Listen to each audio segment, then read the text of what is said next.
Welcome to Mom on Purpose, where it's all about helping moms overcome challenges and live their best lives. My hope is by being here, you are more inspired to become the mom you were made to be. I'm Natalie, your host, a wife, boy mom, dog mama, Chicagoan, and former lawyer turned professionally certified coach. If you're here to grow, I can help. Let's go. Hello, my beautiful friends. Welcome to the podcast. I am so happy to be here with you. I am just loving the cadence of doing weekly podcasts. It felt like I was missing my right arm when I was not publishing them publicly, and I'm just really glad to be back. So happy to be connecting with you and sharing all of these life-changing tools. There is not a day, not a single day that goes by, probably because I have 3 kids under 5 years old, that I do not use these mental and emotional tools to just make motherhood easier and lighter and reduce the friction. And, they're very, very practical. And that's why I'm so passionate about them. And today I want to talk with you about overwhelm specifically and kind of the overwhelm narrative.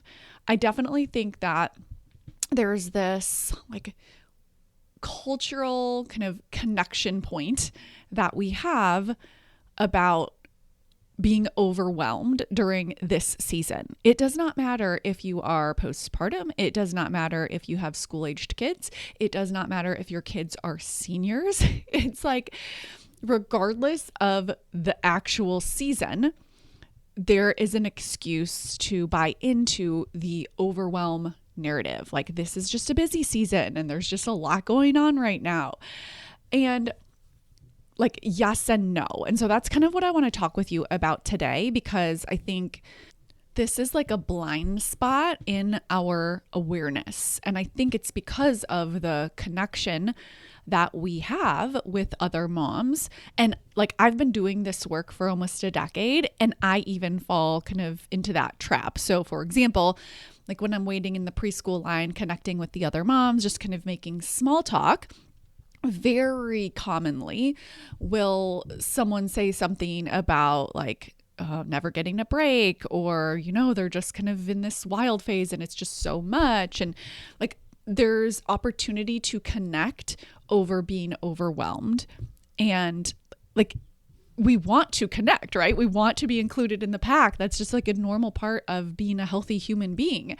And so when you don't understand kind of the cost of doing that, then I think that's just what you'll do. That's what we all do. That's why relatable mom content is so popular. And that's not to say that you're not actually experiencing overwhelm, but there's a difference between validation and actually helping yourself. So validation is useful, but it's not always helpful. And so just kind of knowing that, that's a topic for a different day, but that's kind of why I try my best to unfollow and to not consume relatable mom content. As funny and hilarious and validating as it is, I know that if I consume way too much of it, it's actually very unhelpful. It doesn't make me a better mom at all. And so it's kind of similar with overwhelm and this overwhelm narrative. And I want to talk about kind of what it specifically takes to kind of step back and say, you know what, I'm just not going to relate in that way. And I do think it kind of starts with really knowing what overwhelm actually is, right? So I've talked about this a lot before, either on the podcast or inside the Mom on Purpose membership, where I really teach the difference between overwhelm and overstimulation. So overstimulation is generally physical. It's the noise, the touch, the interruptions, the chaos. It's just too much for your nervous system at once. And you solve for that one way. Overwhelm is different. It's mental. It's the thinking pattern that I have too much to do and I can't handle this, and there's more than I can manage, and I'm behind and I can't keep up. Those are kind of more overwhelm thoughts. It's more of a mental experience. You feel overwhelm in your body, but it's not coming from overstimulation. And so just differentiating between those, super important, because you solve them differently. A lot of times it's it's so important to me to point out why it matters, because it's okay, do we really need to talk about definitions? And I always step back and think okay, is this helpful for me? And I just think of my life. I'm like, actually, yes, it's very helpful because, when it's chaotic and my 3 little boys are fighting and it's witching hour, if I try to think about a better routine or mind management, I'm never going to increase my capacity to feel calm in the chaos, because that's solving overstimulation with overwhelm tools, which you can't do. So again, kind of a tangent, kind of a topic for a different day, but it's helpful here to just know that like what's required to drop the overwhelm narrative is knowing what overwhelm actually is, right? Because you're not going to be able to drop it if you're thinking that it's overstimulation. So you got to separate the two. And like in this podcast, I'm just talking about overwhelm. Overwhelm, again, being like that mental chatter of like too much to do. This is all too much. I can't handle this kind of thinking. And it can be like really subtle. Mine are like at the end of the day sometimes. And making sure that you have the tools to kind of help with that is part of it. But again, I think there's this narrative out there where we buy into overwhelm regardless of our access to the tools. And we do it because of this like cultural connection. And so are you willing, that's another part of this, to stop glorifying overwhelm? And it sounds like, of course, I don't want to glorify overwhelm, but and this is where the difference between like validating your real experience has to be separated from like that connection point that you might be seeking and using overwhelm as a way to connect, right? Other people do this with negativity. I used to be one of those people, no judgment at all. But when you clean that up, you start to realize like, what do I want to connect over? I don't want to connect over gossip. I don't want to connect over fill in the blank, like all these other negative things. I want to connect over, I don't know, my goals, my relationships, what I'm enjoying, my kids, like fun things. I don't know, just more positive things. So like just asking yourself, like, are you willing to stop glorifying, connecting over overwhelm? Because I don't know, I just think that overwhelm is almost expected as a mom. And because of that, it's easy to bond over it. Like I said, I am no exception to that, but like I'm super aware of it because I've been utilizing these tools. And it doesn't mean like, I'm like, oh no, I can't talk to you because I don't talk about overwhelm. Like it's not rude, but what am I adding? Am I pivoting the conversation a little bit? Or am I adding like what I find to be really helpful? And sometimes the only way that I'm willing to do that is if I'm willing to feel vulnerable and even risk the connection moment. Because if other people really want to connect over like how overwhelming motherhood is, then guess what? You might be rejected when you do that.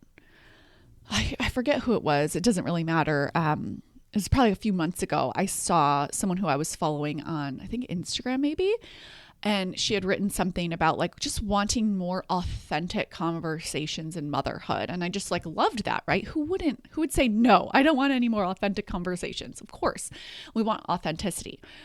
But like once I dove into that a little bit and what she was saying, she actually wanted more negative conversations.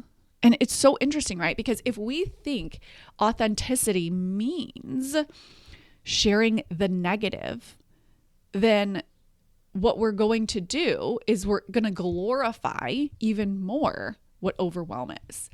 And so this is where I think, it's like high achieving women who are just so self-aware can actually miss this and not even see that this is a blind spot in their self-awareness. Like I guarantee you these women, like who she was having conversations with in her like little interview spot on Instagram, I guarantee you they would identify as like very self-aware. And to some extent they are. But what they didn't see was that they were equating like authenticity with talking about the bad stuff, talking about the hard stuff, talking about like how overwhelming motherhood is. And that's just a mindset. That's just a perspective.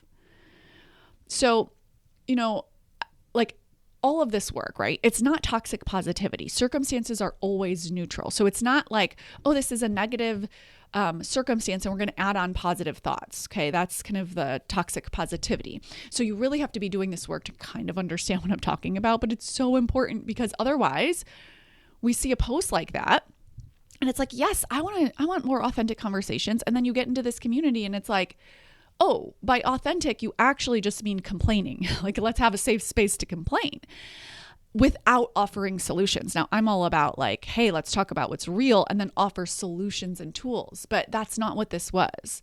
This was like, assuming that social media is just all positive and now let's create a space where it's actually negative. And so it was very clearly glorifying the busy, glorifying overwhelm, and then like labeling it authentic. And so you really have to just use your own discernment around communities online and in person and anywhere, right? And it's so human. It's just the first thing that came to my mind, right? It's like, it's so human because the primitive brain is wired for survival, which means it's wired to scan for the negative. It is not wired for happiness. You actually have to do work and exercise your brain to look for the good. Because if you ignore the bad, you will die, right? That's what your survival-based brain thinks. And like out in the wild and evolutionarily, that was true. And so now even it's important for like, if you smell smoke, it's important your brain pays attention to that. There might be a fire. But in our everyday lives, thank goodness, such a privilege that what we're scanning for now is not actually as dangerous as our brain is making it out to be. That doesn't mean it's easy and everything's perfect, but like, what's your narrative around motherhood? That's really like the crux of what I want you to just consider. Not to like blame yourself, not like you're doing it wrong, but just like, let's step into the next identity of like, I'm just not an overwhelmed mom. I just like refuse that. I refuse to identify as that. I refuse to identify as busy. And again, that doesn't mean that like everything is perfect and my kids just never have tantrums and all the things, right? I'm living a very full life, running my practice, primary childcare, balancing all of these things with my 3 little ones. And like, I could easily go into overwhelm, but I just refuse it. Like, it's totally fine if the beds are unmade. It's totally fine if, I don't get everything done. Like, there's no race, there's no finish line because I've done so much mental work. Like, it is mindset work, but it's not like affirmations, my friends. It is the actual practice of looking at my thoughts and being willing to be wrong about them. And so it's like, are you willing to be wrong about your overwhelm story? And I think this is a skill that really is required for all thought work. And if you can just like adopt the identity of wanting to be wrong about your thoughts that don't serve you, you will like quantum leap in terms of getting new and different results. What I mean by that is, if you are willing to be wrong about how you've been thinking about something very quickly, then very quickly you will jump into the new identity that you want to have. Use weight loss as an example, right? I coach clients to lose weight.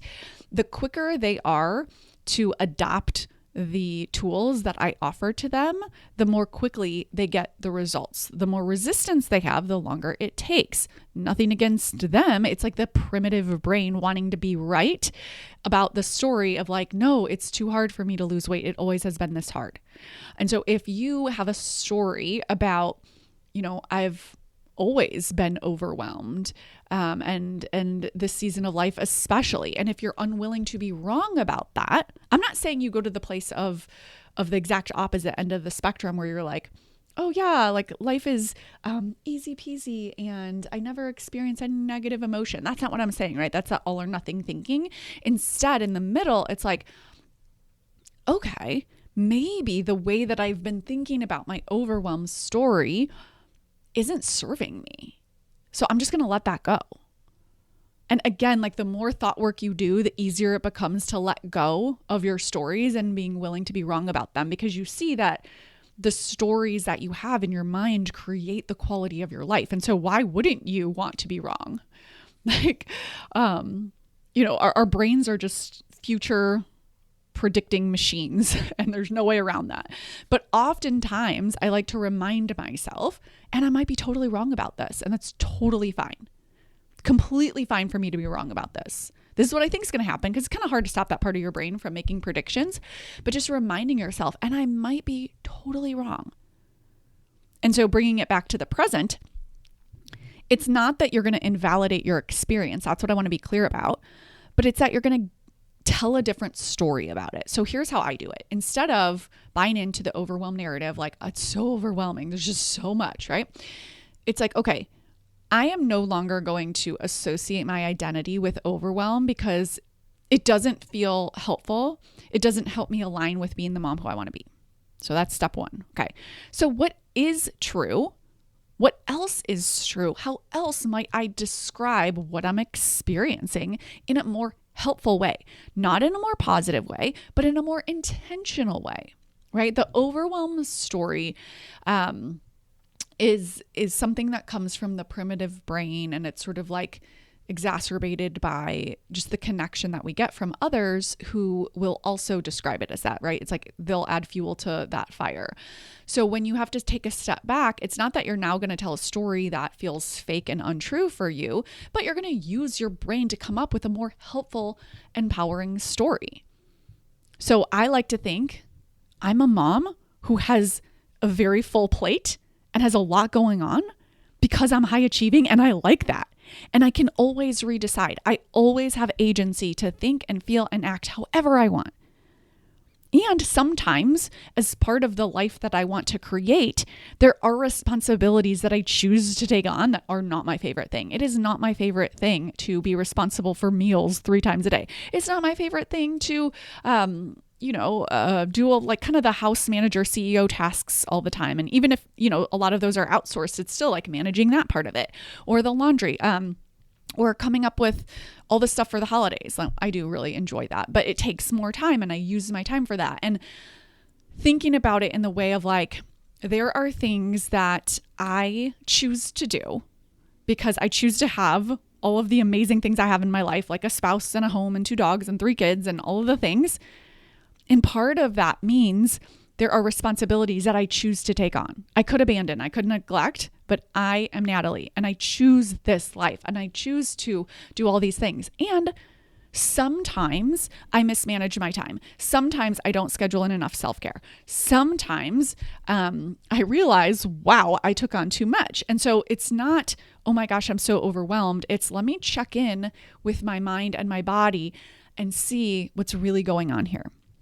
Also, for me personally, I don't find the word overwhelm to be extraordinarily helpful. I find it to be vague and broad. And when we use vague and broad words to identify a problem, the solution is then vague and broad. And so for me, what's very helpful for me personally is to say like, okay, what's actually going on here? And you've heard me say this before, perhaps 9 times out of 10, it's like, oh, I'm not overwhelmed. I'm just tired. Okay. It's part of it, right? You have 3 kids in 3 years. It's 6 o'clock at night. You're going to be tired. Okay. It's fine. It's not a problem to solve even, but that's a very different experience for me to quickly go through at 6 p.m. in my mind versus, oh, this is too much. I'm overwhelmed. It's like low grade catastrophic thinking. Now, I would never describe myself as having catastrophic thinking, but that's like kind of what it is when you really break it down. And so I'm saying that because if you're someone who's like super high achieving and you don't identify as having any catastrophic thinking, just think of it as like, or overgeneralizing, same thing. It's like, you might not even be aware that some of this language is going to perpetuate that. And so for me, whenever the word overwhelm pops in my mind, I ask myself like, what's really going on here? And, for me, I like to get really specific. Like, do I need to plan better? Do I need a nap? Am I tired? What kind of hard is this? What do I want to say no to? What do I want to say yes to? Like, basically just getting more specific with what's going on. Did I plan properly? Do I have more things planned than I ought to? Do I need to redecide? Really empowering myself. And there's just no space for overwhelm when you do that. Now, there's space for being tired or being exhausted, but it's kind of like running a race or doing like hard things, right? There is the downside of that. You go to a great workout class afterwards, you're tired, your muscles hurt. You're like, wow, like that was a great workout. Okay. It's very similar to the experience of taking on a lot and having a high capacity, being like a high capacity woman. So I want to encourage you to drop the overwhelm narrative, but I just want you to know like what is required. It does require you to change your identity, to be willing to be wrong, to stop connecting over it, and which can feel kind of strange at first. Especially with other moms, if they're talking about how crazy life is, how busy they are, how overwhelmed they feel, like you don't see yourself in that story anymore. So it can feel like just slightly isolating, but I want to encourage you. It's kind of like if you don't drink, like I don't drink. When I'm being around other women who do drink, I don't feel isolated because I'm so used to having a mocktail. And so there's just this period where you might be transitioning from someone who drinks to someone who doesn't drink. And it might feel a little awkward at first before you find your footing of like, oh yeah, this is how I order a mocktail. Same thing with overwhelm. It's like you're used to relating and connecting over being busy and overwhelmed, and you're going to stop doing that. And so finding your footing in the language that you use, in the conversations that you have, in what you add or how you pivot the conversation or how you support them and validate them without kind of isolating yourself. It will take a little bit of practice, but that's a good thing, right? It's unfamiliar, but that's what literally the phrase get outside your comfort zone means. It's growth.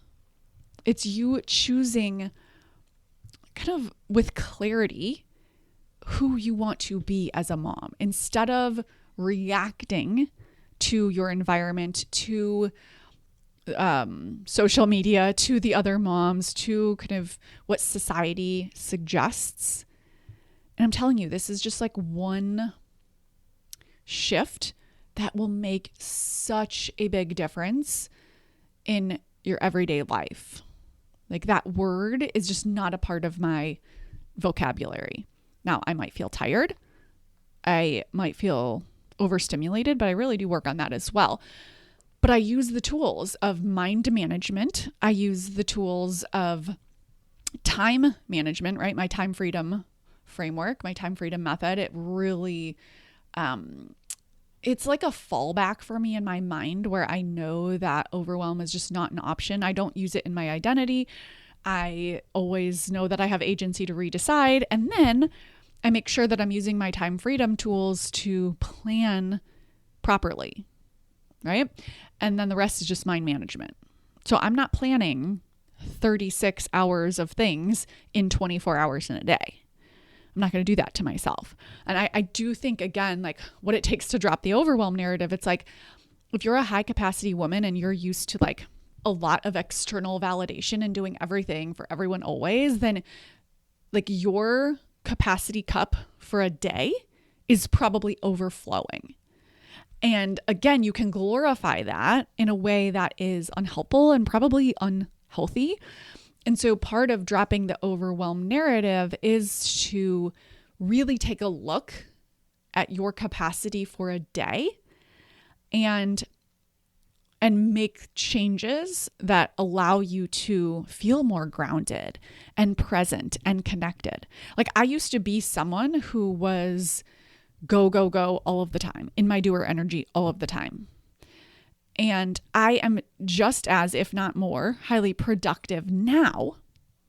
And I don't experience those feelings. And it's because I take my time more seriously. I have much better like self-love practices. Like I'm not going to do that to myself, right? We're always going to be creating more full lives because like what a beautiful opportunity it is in this lifetime. And so because of that, I don't want to go through every single season feeling like manic, feeling fried, feeling like this frenzy all of the time. I want to feel calm and connected and present and grounded and be able to produce at an extremely high rate. without overwhelm and just dropping that overwhelm identity and that narrative. It is such an opportunity for growth. And so what I want you to know is that overwhelm does not have to be a part of your motherhood experience.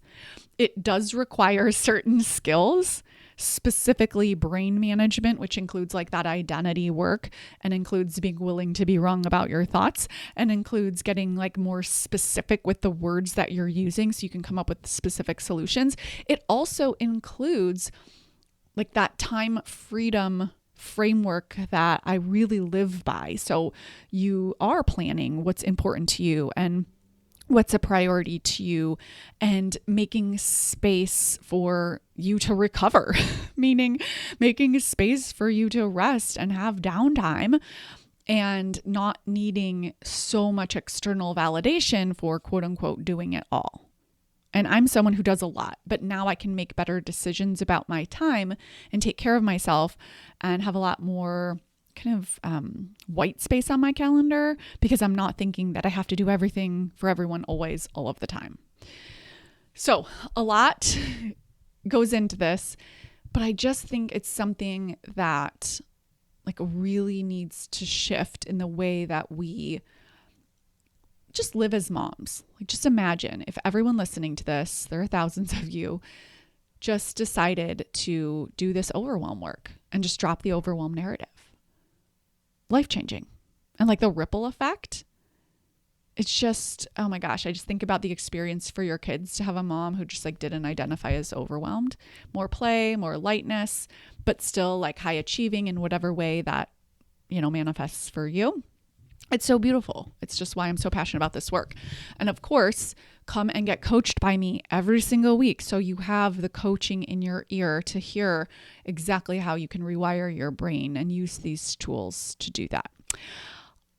All right, my beautiful friends, you can join me over at momonpurpose.com/coaching for that. And I will talk with you next week. Take care.